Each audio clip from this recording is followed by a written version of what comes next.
everyone, I'm Anne Riddell, and welcome to Arts in the City. We are coming to you from the New York Botanical Garden, where fall fun is in full swing. We'll show you around a bit later. But first, with elections on everyone's mind, Donna Hanover visits a new exhibit honoring a trailblazing politician. Brooklyn's Shirley Chisolm was the first Black woman elected to Congress and the first to seek a major party nomination for president. We want folks to be wowed by the oversized portraits of Chisolm in the hallway leading up to the show, whether they've heard of her or maybe if they haven't, to wonder who is this person, who is this larger-than-life person, and then to show, well, Shirley Chisolm ran for president and how important and path-breaking that was. The Museum of the City of New York has an exhibit about Chisolm's life and her 1972 run to win the Democratic nomination for president. Co-curator Sarah Seidman says it celebrates the 100th birthday of an amazing New Yorker. I stand before you today as a candidate for the Democratic nomination for the presidency of the United States of America. Chisolm was born in Brooklyn, but spent 6 years as a child in Barbados.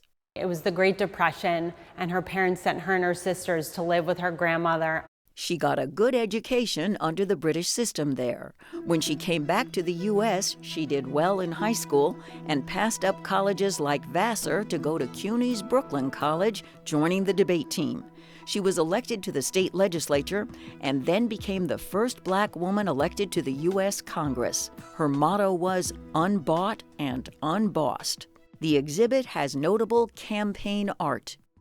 We have Emory Douglas, artist of the Black Panther Party, drew an image included in the issue of their newspaper where they endorsed her for president. I think my personal favorite, the outrageous poster by Ed Wong Ligda, a young artist in California. I think I'd seen her speak at the airport and immediately signed up for her campaign. And that comes from the collection of Spike Lee. There was one official campaign poster, but then artists, volunteers, staff members in different states where she campaigned just kind of ran with it and were given license to make their own art and show how she inspired them. Chisolm was recently the subject of a movie starring Oscar winner Regina King. I am running for president. I'm paving the road for a lot of other people looking like me to get elected. You can't win. And why can't I win?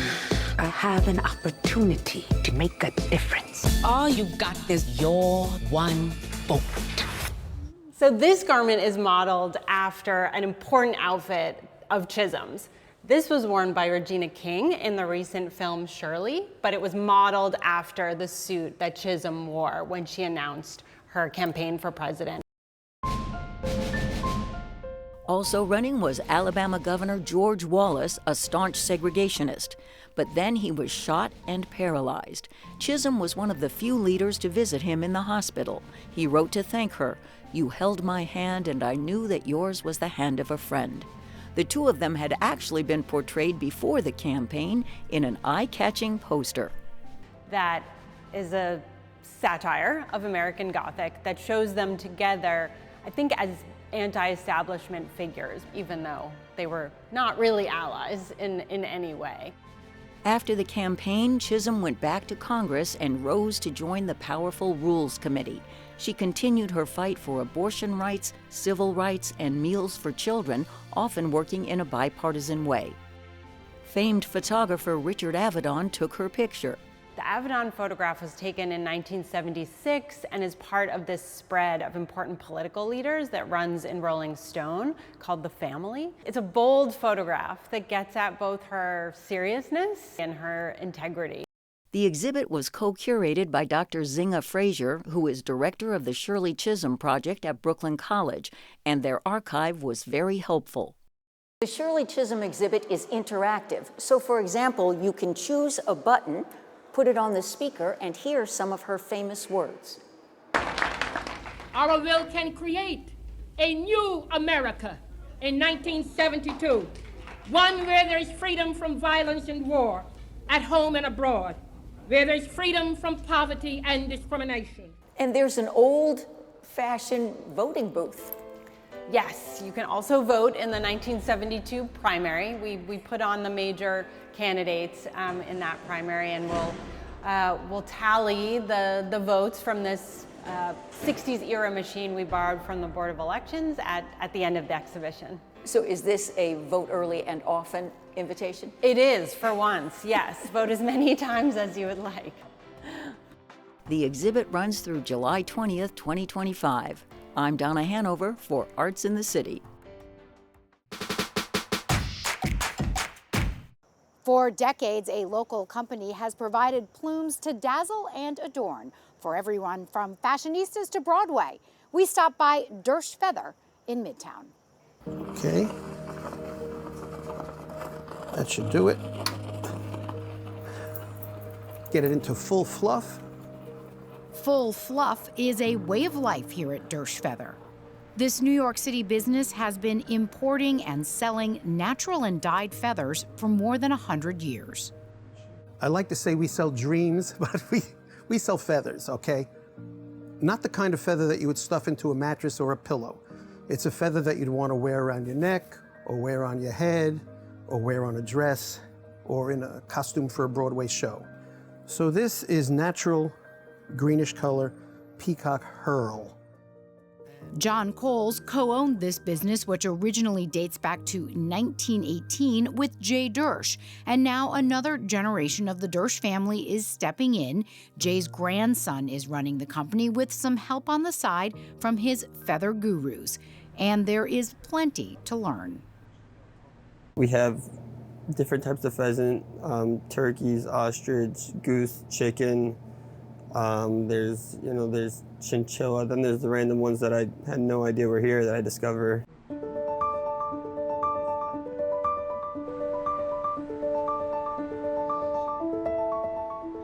This fourth-floor garment district office is awash in colorful plumes from floor to ceiling.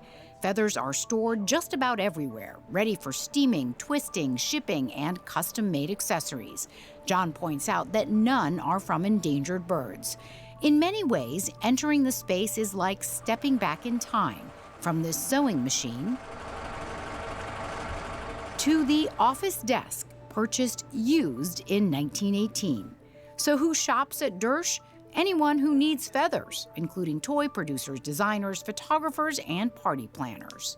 There's no other place in New York, probably no other place in the United States, maybe not in the world, where somebody who's in charge of props, this just happened the other day, in charge of props for the show Chicago in Korea, could walk in here and say, something broke, I need to replace it. And I go and I take it off the ceiling. He pays me, he goes away with it, goes back to Korea the next day. This is made of rooster tail, called coque, C-O-Q-U-E. Even as Jon hangs up his feathered cap, at least on a full-time basis, he's still enamored with what he calls a miracle of nature. If you take a single flue, it's got a center shaft, like a thread, and little tiny barbules come off it. So it's like a miniature version of the big one. Yeah. And it's just, I got fascinated. I said, wait, let me look at some other feathers. It's just something about it. Experts of feather who flock together. Keep tension on it, good. You're doing great. This is not his first rodeo.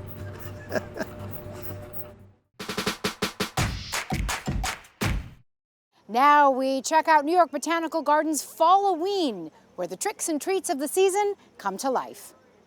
Fall-O-Ween is NYBG's celebration of all things fall. We, of course, as a world of plants, have many that are seasonally highlighted throughout this time. We bring in our celebration of Fall-O-Ween using our pumpkin headquarters. So you'll see around me we have different pumpkins and gourds. We have over 20 varieties on display that celebrate the fall season using this fruit. And we do this in many different ways, whether it's through interpretive elements like our beautiful pumpkin wall behind us, where you can see which gourds and pumpkins are edible versus which ones you should probably just leave on your stoop for a display. We also bring in Adam Bearton, who's been carving pumpkins with us for a little over half a decade now, and he creates wonderful shapes using this fruit. We conclude our Fall-O-Ween activities on Sunday, October 27th, at the same time that we conclude Wonderland Curious Nature, our current exhibition. And we do this in a celebration here at the garden on the 26th and 27th. It's our giant Pumpkin Palooza weekend. And then at the end of the month, we have our giant carve. We're so privileged to work with the Great Pumpkin Commonwealth, who brings us 3 of their giant pumpkins. These can weigh anywhere from 1,500 to 2,000 pounds, a little bit bigger than these ones behind me. And Adam Bearton actually carves one of them into a wonderful shape. It takes him 3 days. But then we move into more celebrations, like our Fall Forest Weekends on November 2nd, 3rd, 9th, and 10th, where we celebrate the forest itself through activities, demonstrations with NYBG staff, as well as members from Mosquetu Consulting, who provide activities on the indigenous people's use of the forest. And then we move into our kiku, which is the Japanese chrysanthemum. We grow the kiku on site, and they're on display for a limited period in our Nolan greenhouse. Our Nightmare Before Christmas is our light trail that is currently ongoing. This is an interactive light trail that can take you anywhere between half an hour to an hour and a half, however much you are a Tim Burton fan, and it celebrates Tim Burton's artistry within a natural landscape like the garden.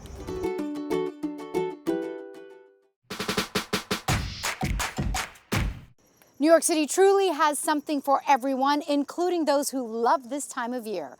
If you're searching for the odd and mysterious, you can find it at the Morbid Anatomy Library. In Brooklyn's sprawling Industry City complex, there lies a liminal space dedicated to all things weird and wonderful. We are a morbid curiosity museum and library collection. They're curiosities, and the curiosities can range from medical to metaphysical, from the known to the unknowable, and the spaces in between. This is the Morbid Anatomy Library and Gift Shop. Founded and curated by artist Joanna Ebenstein, the library showcases her vast personal collection of medical and occult texts, taxidermies, oddities, sacred items, and morbid curiosities. Charlotte Plum, a lifelong enthusiast for all things morbid, is the library's caretaker. You know, it started with Joanna collecting because she was passionate about like all these weird little things that people do and make. I don't think Joanna will ever stop collecting interesting things. The way that we acquire our collection is a variety of means. Some of it is direct acquisition, you know, like going into a thrift shop and seeing something that looks so perfectly weird and curious and morbid, it just fits right in. Or people donating things to us because they're looking for a good home for their interesting, morbid, and curious things. The Morbid Anatomy Library may seem intimidating to some visitors, but Plum makes sure that anyone who walks through the library threshold feels as welcomed as possible.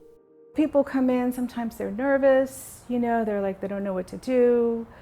You know, there's all these little signs that say don't touch anything, you know, so I guide them, say like, you can touch this, you know, you can take books off the shelf, you know, you can take pictures. You know, I try to get people to engage with the space. It's not like you're walking into a museum and you can't touch anything. So I try to help people, you know, try to talk to them, find out what their interests are, maybe guide them to the sections of the library where they would be most engaged. You know, I love this photograph. I don't know who these people are. Joanna says she doesn't know who these people are, but she found it in a thrift shop. The figure of the baby in the middle was superimposed. We suspect strongly that the baby had passed.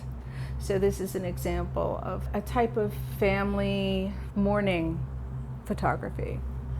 So this was pretty common, that people would have their loved ones who had passed like kind of superimposed into a photograph like this. Just the idea that our loved ones are spirits that are very close to us. Morbid Anatomy's collection gets more curious as it delves into works of strange taxidermy. So here's one of our little guys. This creature wasn't born this way, but it's an incredible example of taxidermy art. The artist who made this two-headed chick, she is one of our, I think she was one of our educators, just someone within our sphere. We have a lot of incredible artists we're in touch with and who teach through us. So this is our wet specimen cabinet. And what's special about this cabinet is that it actually came from Joanna's grandfather because he was a doctor. So you'll notice that some of the specimens have color. The process is called diaphanized. There's a chemical that goes through the specimens to bleach them out, and then the color is injected into them to highlight their anatomy. And Santa Muerte is the patron saint of morbid anatomy. She comes out of South America. She's literally, she's a she, death as a female saint. She's there to remind us that death comes for everyone, and that she's the kind and loving bringer and deliverer to the other realms. Beyond these bizarre and sometimes unsettling curiosities, Plum points to the most essential aspect of morbid anatomy, the sense of community it creates between those fascinated by life's most shadowy corners. We want people to come in and just experience, the curiosity. My other favorite type of interaction are people who thought they were alone with their morbid curiosities. The people who walk in and they look around and they say, literally, I thought I was the only one who was interested in this kind of stuff. The Morbid Anatomy Library is open every Saturday from 12 noon to 5 p.m. The price of admission is free. For Arts in the City, I'm Graham Hartman. The Chelsea Film Festival showcases independent filmmakers from the United States and across the world. Neil Rosen sat down with the festival's CEO and co-founder.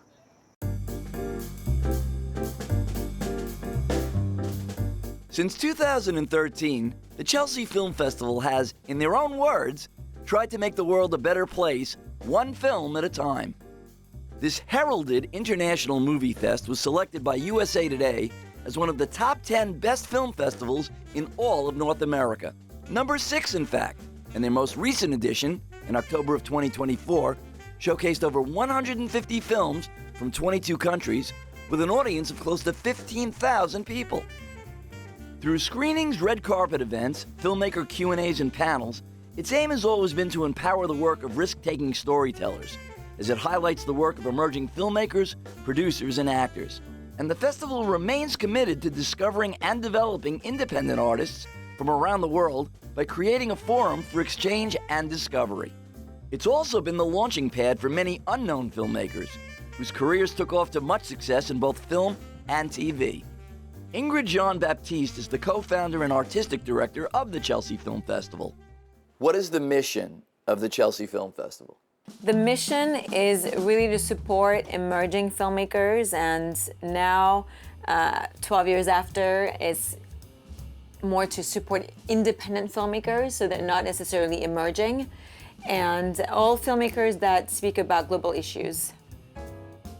We show about 100 to 200 films, and that includes short films, feature films, documentaries, what we call indie episodics, so TV series, pilots, and from all genres. Among some diverse movie highlights from the Chelsea Film Festival, both past and present, from Spain, Ibiza Blue, a romantic drama where three people's lives intersect and lead to a road of personal discovery during a post-COVID lockdown. From France, The Queer Explorer, a documentary which follows Nikki Dahl as she travels the globe and discovers a variety of ways to express oneself as a man, woman, and way beyond. We have a secret code language to communicate within the queer community. Wait, what? Yes. From Israel, The City, an operatic noir tale about a detective who, while investigating a missing persons case, discovers there's a notorious twist. From Guadeloupe, Hey Shorty, a drama about an anxious and impatient teenager about to go on her first date. From the United Arab Emirates, Mountain Boy, a passionate exploration of the world of neurodiverse people that honors and understands that there are many ways to be alive. And from the U.S., Before We Begin, a romantic comedy dealing with a young artist's upcoming move to New York City. When did you become a romantic in denial? I'm not in denial. I just need to think it through. The filmmakers are super accessible at the festival, and we do have Q&As after each film. So, and even in the block of short films, we host Q&A sessions. So this is something that also filmmakers take great part of being, part of the Q&A discussion. They love it.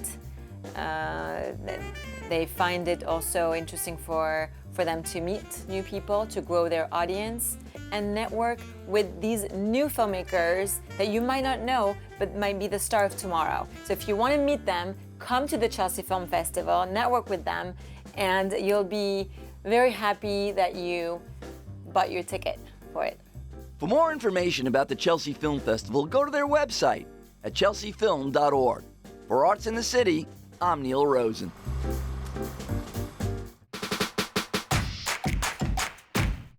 As the weather cools down, our city's theater scene heats up. Patrick Pacheco, host of CUNY TV's Theater, All the Moving Parts, sat down with theater critics and journalists to review some of off-Broadway's best shows debuting this fall. Hello, I'm Patrick Pacheco, host of Theater, All the Moving Parts. I'm here with Jan Simpson of Broadway Radio, critics Adam Feldman of Time Out New York, and Helen Shaw of The New Yorker. Off-Broadway has a cornucopia of fall offerings, and I'd like to know what your top picks are. Let's start with you, Jan. I'm really looking forward to Babe. It's a new play by the playwright Jessica Goldberg. It's going to be at the New Group, and it is about a woman who is confronted with a younger colleague. This woman has been working in the music business. She's been accepting a lot of behavior that isn't quite up to snuff. And this younger woman comes in and challenges her. And it's a sort of a new look, a new take on the whole Me Too discussion and how it breaks down or has broken down generationally. Marissa Tomei, again, is starring in it, and she's terrific, and I'm really looking forward to this one. And your second choice? My second choice is a musical down at New York Theater Workshop called We Live in Cairo. And I'm interested in that because it too is a contemporary subject. It's about the Egyptian uprising during the Arab Spring. And I think a musical about that, having Middle Eastern voices, is just appealing. Adam. I am really looking forward to a play whose name I probably can't say on the air, but I'll say it anyway. Meet Fan. It's by Robert O'Hara, who gave us Booty Candy and Barbecue. He is a scabrous observer of modern life, and this play seems to be in a vein that I have always enjoyed, which is a party game gone horribly wrong. The cast is certainly promising. It's Jane Krakowski and Constance Wu and Deborah Messing. Deborah Messing is what I would say. Neil Patrick Harris. Neil Patrick Harris and Deborah Messing, and there's a lot of promising material in there to mine. So looking forward. Phones out on the table, up, and you have to it's share friends with everybody. who are sharing without censorship things from their communications. Text, phone messages. That sounds very dangerous. Yes. And a second choice? I'm happy to see Teeth again, which I really enjoyed last year. And it's a musical by Michael R. Jackson, who wrote Strange Loop, and also by Anna Jacobs. They wrote it together, so I don't want to give it credit to Michael. It was very much written together. It is based on cult horror film by Mitchell Lichtenstein, and I thought it went in very interesting, very challenging directions, so it'll be fun to see it again. Helen. I'm excited about seeing GATS again, which I feel like I've been watching sort of for the last 20 years. First of all, it is 8 hours long, and I have seen it 2 or 3 times, and I'm signing up again to see the entirety of The Great Gatsby, as I think it is something that you kind of measure yourself by. How is my attention span doing post-pandemic? Let's watch GATS and find out. And I also love it. I love it. I think it's a great production. Elevator Repair Service is a wicked, funny company, and I'm excited to see it. Another choice? So the 2000s, she said wizenedly, were kind of a golden age for off experimentation. And another company is coming back doing a show called No President at Skirball just for a few days. They're called the Nature Theater of Oklahoma, and they were one of my favorite companies in the 2005 to 2015 era, and they've taken, it would be unfair to say a little break. I think mostly it's that they've just been performing overseas, but they're back this fall, and I'm excited for that. Give me an off-Broadway drama by Kenny Lonergan anytime. Hold On to Me, Darling, starring Adam Driver, playing a burned-out country music star who goes home to Tennessee, and there ensues all kinds of drama. But anything that has Kenny Lonergan in it has my vote. One thing that's nice about Hold On to Me, Darling, is that this is the same production, basically, that I think that Neil Pepper directed 8 years ago, and with Timothy Oliphant. Yeah, with Timothy Oliphant, and 3 of the same actors, 3 of the 6 actors are going to be reprising their performances from that time. So it's nice. I have to say something for our class as well, a play that was at the National Theater. I did see it in 2009. It is about a class in Poland in 1941. 5 Catholics, 5 Jews, and there is a massacre. It is tragic, but it is so timely in terms of everything that's going on in our world now. So thank you very much for your picks. I know it was a tough choice. It was. Absolutely. And to find out the Broadway picks of our panelists, be sure to watch the full episode of Theater All the Moving Parts on the new CUNY TV app. I'm Patrick Pacheco. That is it for us today. Thanks so much for watching. A quick reminder to check us out on our new CUNY TV app and on social media. We'd love to hear from you. I'm Anne Riddell. See you next time on Arts in the City.